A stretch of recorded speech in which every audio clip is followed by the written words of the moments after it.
The second vehicle that they use is the Banco Binacional Iraní Venezolano, established in May 19, 2008, with an initial capitalization of $1.2 billion, half put up by each country. The stated purpose of the bank is to finance activities in the areas of industry, trade, infrastructure, housing, energy, capital markets, and technology. The bank will also issue bonds to be placed on the international capital market and, quote, execute cooperation and technical assistance agreements with third parties. Nice way to phrase the money laundering operation. A third vehicle that shows strong evidence of being used by Iran is Banesco, Venezuela's second largest commercial bank. In 2007, Banesco obtained a Panamanian domestic banking license. The board of Banesco Panama includes Nidal Waket Hatum, who has long been active in the leadership of the Cologne Free Trade Zone and is one of the most active money laundering, which is one of the most active money laundering centers in Latin America. His name has surfaced in money laundering investigations in both Panama and the United States.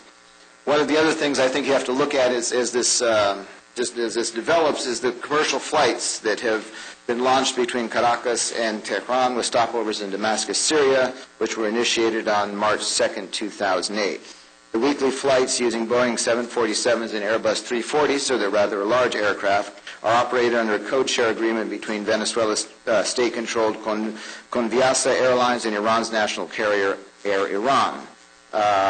They said that Iran's ambassador in Venezuela said aircraft are necessary large aircraft are necessary for the flight because Chavez is much loved in our country and our people want to come and get to know this land. But I think that there is one huge problem, and that is you can't actually get on those flights if you're a normal civilian wanting to travel. They're not actually commercial flights, though they're listed as such, and you can't get on for the next 10 years because they've been sold out. Supposedly in these large aircraft, it's hard to imagine that much traffic in tourists going back and forth between the different countries. As the State Department's counterterrorism the report on terrorism noted for 2008, that passengers on these flights are not subject to immigration and customs control at the Simón Bolívar International Airport, which is, I think, very significant if you're looking at how people move around the region. If you want to get in and out of the country without being tracked, it's very nice to fly on a flight that doesn't require you to have a visa or to list yourself when you get off. On June 1st, one of the JFK airport bombing suspects, Abdul Qadir, was arrested at the airport in Port of Spain, Trinidad, on board a flight destined for Caracas, Venezuela. He had an onward ticket to Tehran. He got on the plane. He was lucky. Venezuelan citizenship, identity, and travel documents remain easy to obtain, making Venezuela a potentially attractive way station for terrorists. This is the State Department report. And I think that is one of the key things that you'll be seeing. I think we spend a lot of time worrying about how people will cross our borders and the fact that you can put someone in the Coyote pipeline and end up on this side of the United States. I think if you look now at what you have in Venezuela and Nicaragua particularly, these folks won't need anything. They'll be traveling on legitimate, real travel documents that will not be false and won't be able to be detected. And I think that's one of the great things that Venezuela is offering. And moving on here, because I don't have a lot of time, I think if you look at the investments in other countries besides Venezuela, it's also tremendously telling. And I focus on Nicaragua because I've known the Ortegas for a couple of decades now. And if you look at Ortega's history in particular, I think in my mind I differentiate, having covered the wars there quite closely for many years. There are parts of the Sandinista movement which I would argue are legitimate political movements and belong in the political system and should be there and participate, as is the same with the FMLN in El Salvador. I think the FMLN in El Salvador is in many ways largely a clean and above-board operation. But in both cases, you have the remnants of the old groups left. And I think in this case, Ortega represents the hardline, I don't know if it's Marxist anymore, whatever it is that he wants to screw with the United States line of the Sandinistas, and that includes maintaining his clandestine cells that have been around since 1970 or before 1979. And I think that this is tremendously important because Ortega has a relationship with terrorists that goes back to his first years in office from 79 to 1990. And if you'll recall, as was well documented, I wrote about it, New York Times wrote about it, LA Times wrote about it, In 1990, one of the last things that Ortega did as he went out the door in 1990 was grant citizenship to more than 900 people, most of them terrorists at the time, from the Italian Red Brigades and other European things, other European organizations, ETA and others. It was a huge scandal at the time, and I happened to be in Nicaragua when one of the last bunkers, well, I don't know if it was the last one, the last publicly revealed bunkers blew up. It was supposed to have been dismantled. The Sandinistas were supposed to have demobilized. The elections had already been held.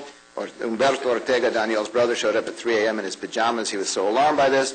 And what had happened was the roof blew off of this underground bunker that had literally a document-making factory. There were thousands of blank passports. There were all the documents of the Salvadoran Communist Party and other groups that had not fully demobilized. Lori Berenson, if you remember her, who's now in jail and prison, all of her original documents were in that in that bunker.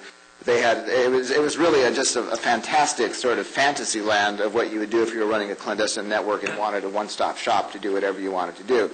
And given this history, I think what Nancy said earlier is tremendously important. Nicaragua now has one of its largest embassy in the hemisphere in Nicaragua. And they promised, I have the number here someplace, in addition to the $350 million they promised for the overland canal, they promised billions of other dollars and other things in Nicaragua. I've been working with people trying to track, and I think it's tremendously interesting that it actually, I don't think, can be done. What of these projects are actually done, completed? They always promise, Iran promises essentially the same things.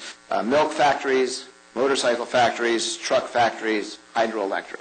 And whatever oil or energy sector things they can do. I got a call from a friend in Latin America, in Central America, who's very good friends of the Sandinistas, worked around them and with them for years. Shortly after Ortega became president, he called me and said, "Douglas, I'm very worried about what's happening." I said, "Well, how could you be worried? Nothing has had time to happen yet."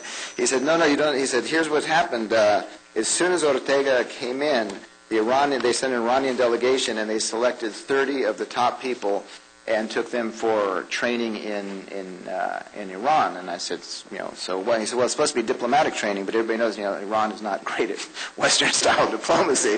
It's obviously intelligence training." And then we started monitoring this, and in every country where relationships are inaugurated, diplomatic relationships are inaugurated, the first thing the country does is then sign on board for Iran's nuclear program. And the second thing they do is get offered a host of scholarships, essentially training opportunities in Tehran, usually 30 to 60 days, and they run them through and come back. So I find if you're working, if you understand Venezuela, Iran's relationship to Hezbollah's desire to be in the region, and what a few strategically placed intelligence operatives in any given country in the pipeline can do, I think that you have a worrisome problem there. And I think one of the other things I found most disturbing that sort of brings all of this together is in the Reyes documents, in the computer of Raul Reyes. There's a whole elaborate description and many, many emails about a group that's called the Coordinadora Continental Bolivariana. The FARC says, look, this is our group. It's a well-known group. It has offices all around Latin America now. It's a lot of, I would say, fellow travelers of Chavez, not necessarily aware of what he's doing and what Iran is doing, what Hezbollah is doing in the region, are on board as sort of this anti-imperialist, anti-American broad vehicle, and I don't think everybody involved is necessarily in this, but the FARC makes it incredibly clear in numerous statements where it was founded, how it's funded, how they fund it, who they're recruiting, and who's approaching them. And if you look at this, you have groups surfacing in Chile, Bolivia, Argentina, other groups, all seeking contact with the FARC for training. And some of the groups, like the MIR in Chile, I thought it disappeared.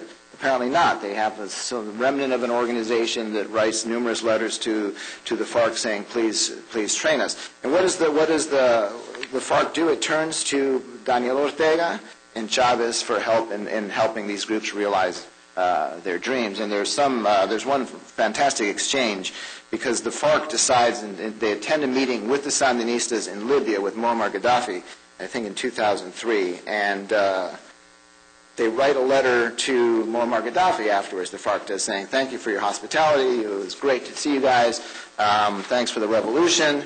By the way, we really, really, really want surface-to-air missiles because the Colombian military and Americans are killing us with their Air